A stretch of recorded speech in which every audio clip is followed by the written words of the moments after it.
Hello, weary traveller! Come, sit down, I welcome your companionship. Let us continue with the merry adventures of Robin Hood. Now, where were we? Ah, yes, here we go. Robin Hood compasses a marriage. And now had come the morning when fair Ellen was to be married, and on which merry Robin had sworn that Allan a Dale should, as it were, eat out of the platter that had been filled for Sir Stephen of Trent.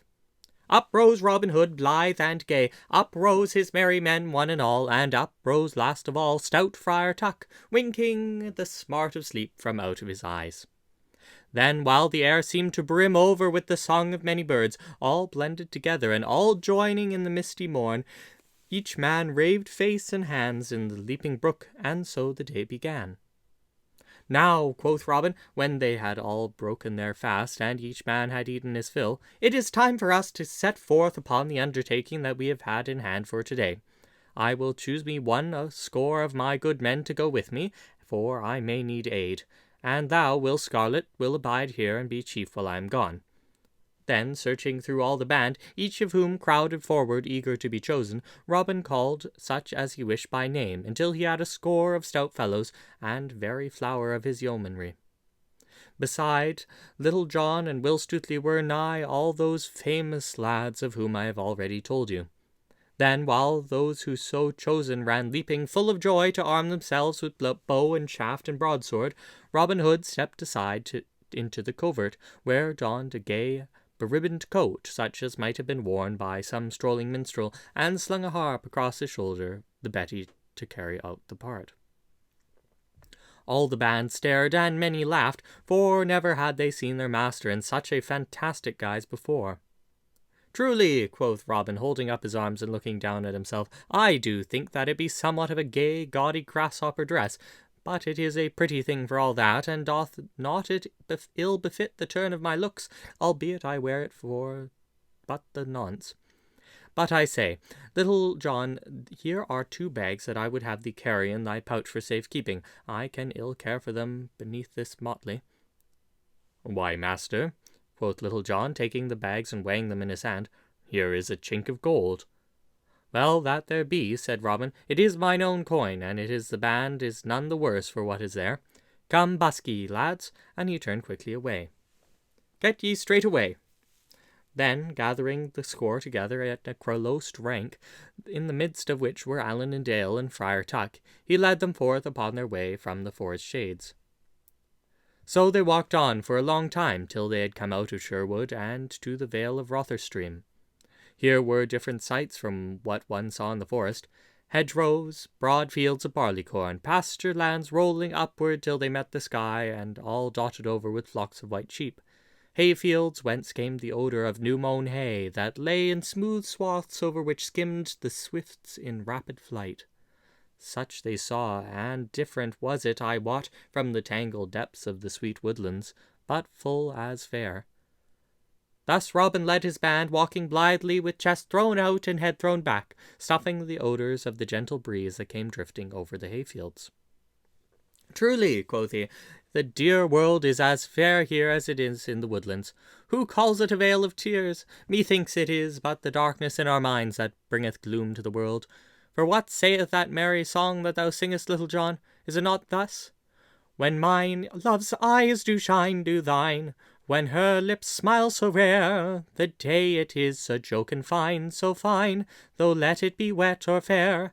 And when stout ale is all flowing so fast, our sorrows and troubles are things of the past.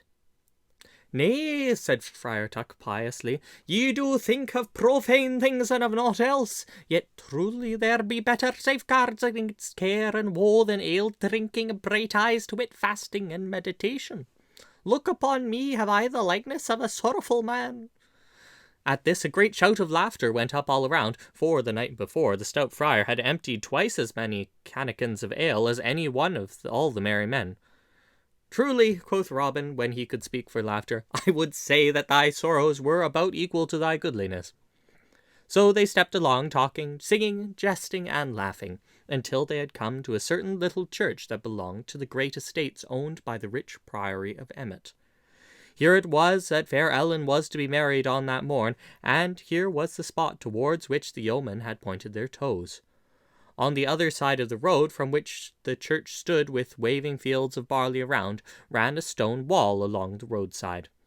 Over the wall from the highway was a fringe of young trees and bushes, and here and there the wall itself was covered by a mass of blossoming woodbine that filled all the wood air from far and near with its sweet summer odour. Then straightway the yeoman leapt over the wall, alighting on the soft tall grass upon the other side, frightening a flock of sheep that lay there in the shade, so that they scampered away in all directions. Here was a sweet new cool shadow from the wall and from the fairy trees and bushes, and here sat the yeomen down, and glad enough they were to rest after their long tramp of the morning. Now, quoth Robin, I would have one of you watch and tell me when he sees anyone coming up to the church, and the one I shall choose shall be young David of Doncaster. So get thee up the wall, David, and hide beneath the woodbine, so as to keep watch. Accordingly, young David did as he was bidden, the others stretching themselves at length upon the grass, some talking together and others sleeping. Then all was quiet, save for only the low voices of those that talked together, and for Allan's restless footsteps pacing up and down, for his soul was so full of disturbance that he could not stand still, and saving also for the mellow snoring of Friar Tuck, who enjoyed his sleep with a noise as one sawing softwood very slowly. Robin lay upon his back and gazed aloft into the leaves of the trees, his thought leagues away, and so a long time passed. Then up spoke Robin. Now tell us, young David of Doncaster, what dost thou see? Then David answered, I see white clouds floating, and I feel the wind a-blowing, and 3 black crows are flying over the world, but naught else do I see, good master. So silence fell again, and another time passed, broken only, as I have said, till Robin, growing impatient, spake again. Now tell me, young David, what dost thou see by this? And David answered, I see windmills swinging, and 3 tall poplar trees swaying against the sky, and a flock of fieldfares are flying over the hill, but naught else do I see, good master.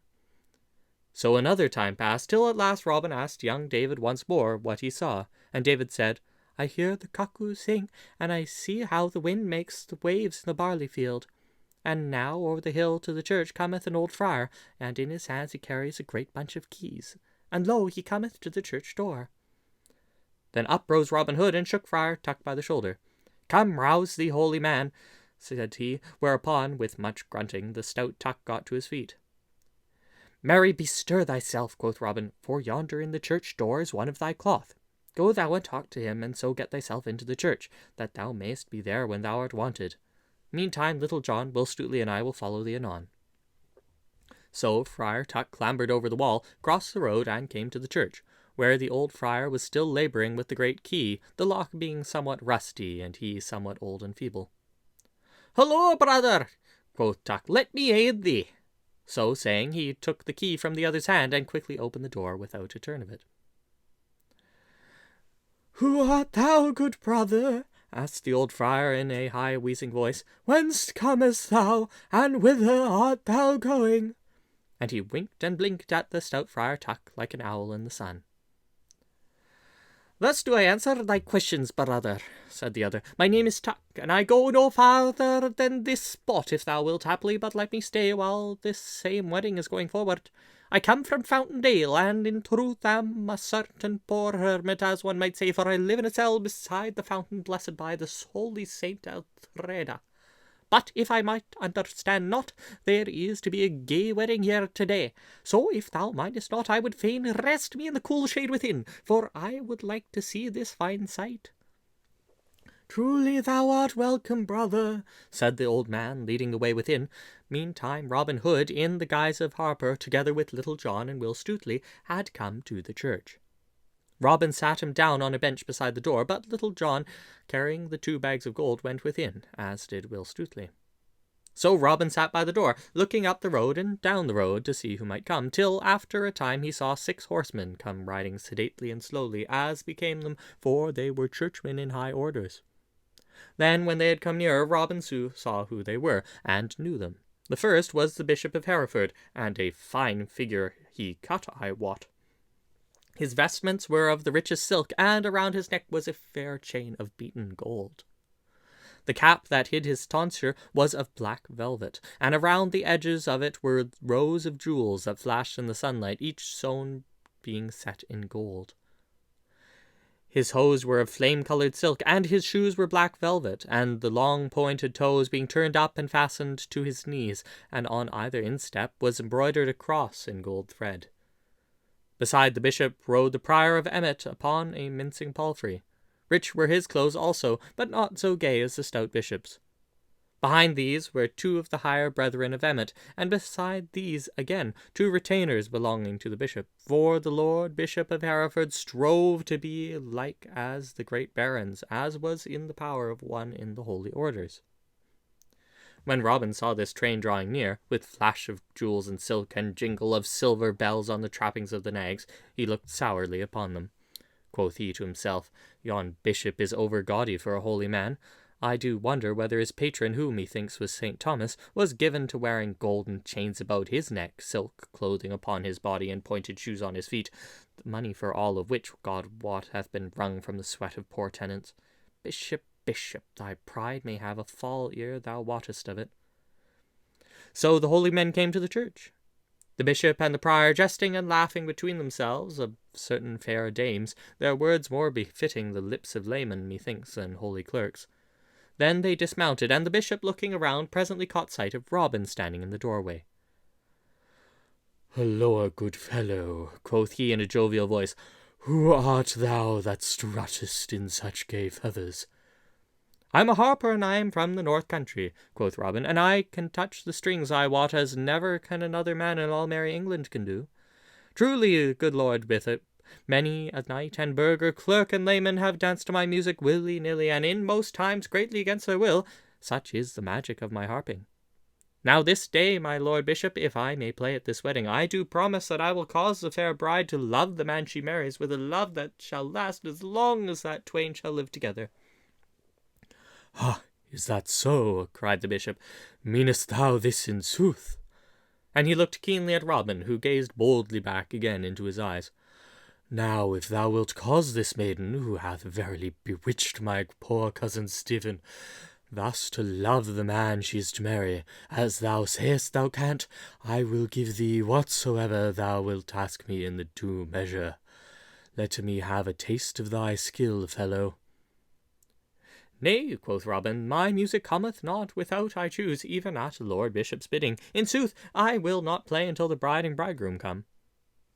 "Now, thou art a saucy varlet to speak so at my crest," quoth the bishop, frowning on Robin. "Yet I must needs bear with thee. Look, prior, here cometh our cousin Sir Stephen and his lady love." And now around the bend of the high road came others riding upon horses. The first of all was a tall, thin man of knightly bearing, dressed all in black silk, with a black velvet cap upon his head turned up in scarlet. Robin looked and had no doubt that this was Sir Stephen, both because of his knightly carriage and of his grey hairs. Beside him rode a stout Saxon franklin, Allan's father, Edward of Deerwold. Behind those two came a litter borne by 2 horses, and herein was a maiden who Robin knew must be Ellen. Behind this litter rode 6 men-at-arms, the sunlight flashing on their steel caps as they came jingling up the dusty road. So these also came to the church, and there Sir Stephen leapt upon his horse, and, coming to the litter, handed fair Ellen out therefrom. Then Robin Hood looked at her, and could wonder no longer how it came about that so proud a knight as Sir Stephen of Trent wished to marry a common franklin's daughter. Nor did he wonder that no ado was to be made of the matter, for she was the fairest maiden that he ever had beheld. Now, however, she was all pale and drooping, like a fair white lily snapped at the stem. And so with bent head and sorrowful look she went within the church, Sir Stephen leading her by the hand. "Why dost thou not play, fellow?" quoth the bishop, looking sternly at Robin. "Marry," said Robin calmly, "I will play in greater wise than your lordship thinks, but not till the right time hath come," said the bishop to himself, when he looked grimly at Robin. "When this wedding is gone by, I will have this fellow well whipped for his saucy tongue and bold speech." And now fair Allan and Sir Stephen stood before the altar, and the bishop himself came in his robes and opened his book. Whereat fair Allan looked up and about her in bitter despair, like a fawn that finds the hounds upon her haunch. Then, in all his fluttering tags and ribbons of red and yellow, Robin Hood strode forward. 3 steps he took from the pillar whereby he leaned, and stood between the bride and bridegroom. "Let me look upon this lass," he said to himself, in a loud voice. "Why, how now? What have we here? Here be lilies in the cheeks, and not roses, as such is befit a bonny bride. This is no fit wedding. Thou, Sir Knight, so old, and she so young, and thou thinkest to make her thy wife? I tell thee it may not be, for thou art not her own true love." At this all stood amazed, and knew not where to look, nor what to think or say, for they were all bewildered with the happening. So, while everyone looked at Robin as though they had been changed to stone, he clapped his bugle horn to his lips and drew 3 blasts, so loud and clear they echoed from floor to rafter as though they were sounded by the trump of doom.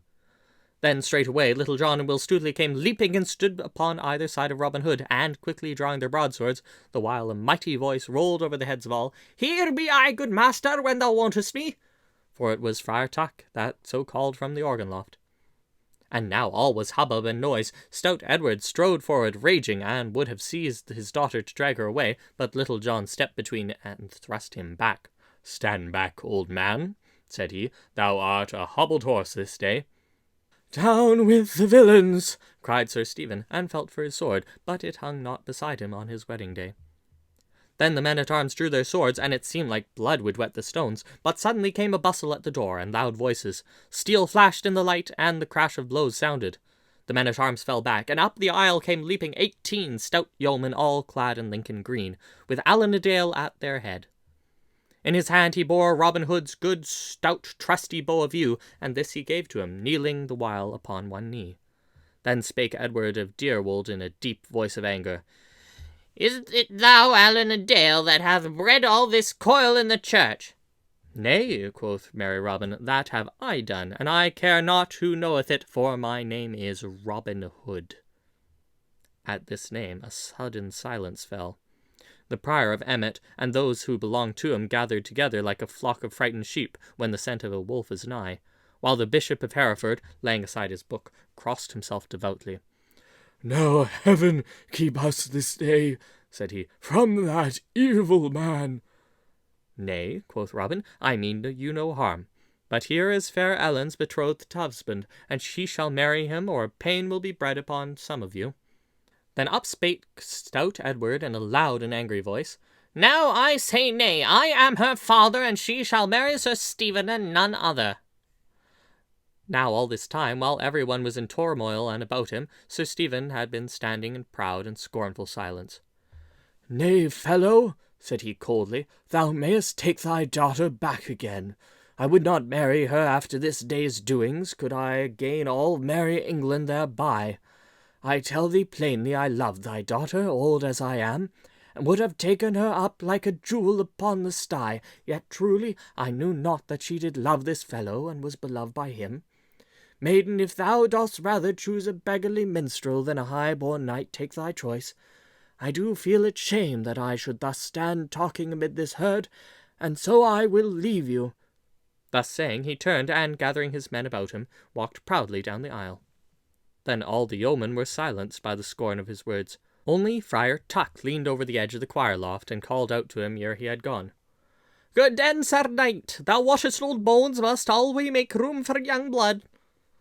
Sir Stephen neither answered nor looked up, but passed out from the church as though he had heard naught, his men following him.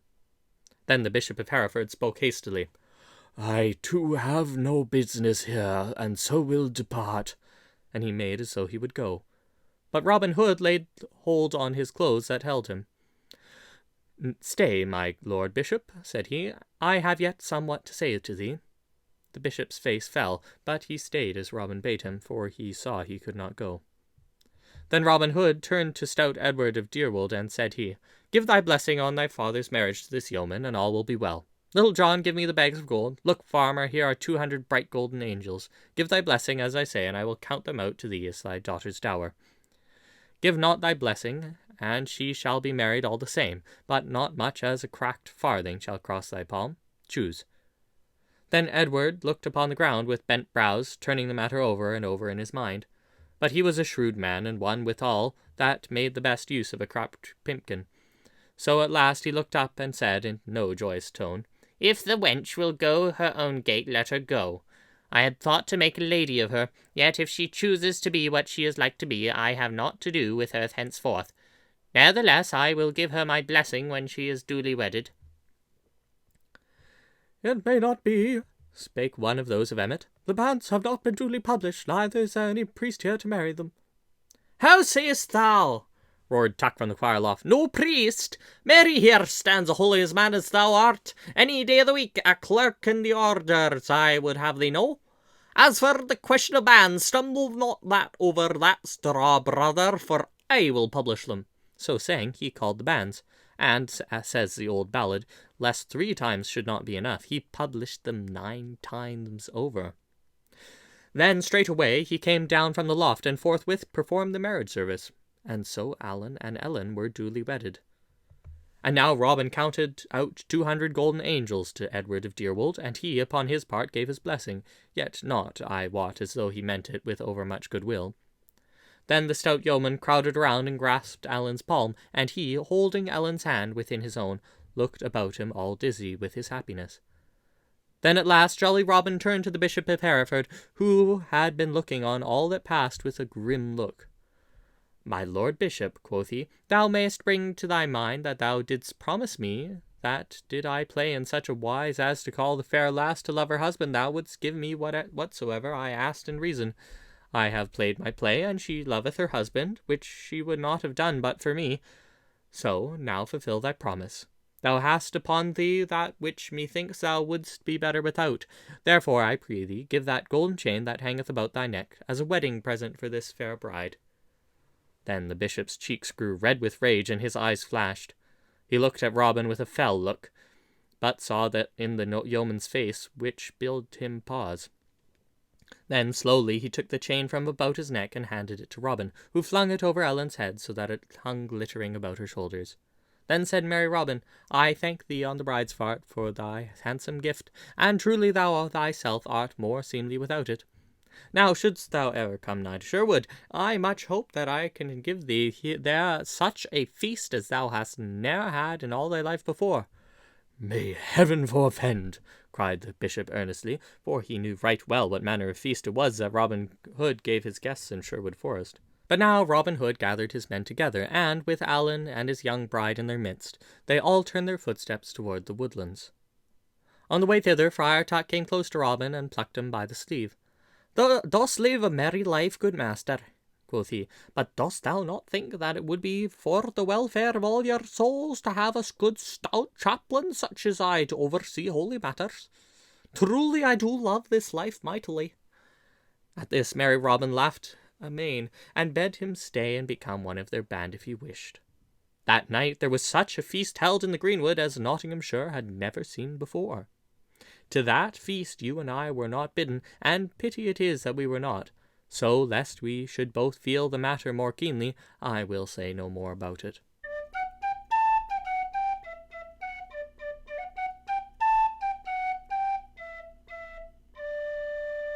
Alas, the time! I must away, but fear not, my dear friend, we shall return. I look forward to when we meet again to continue on our tale.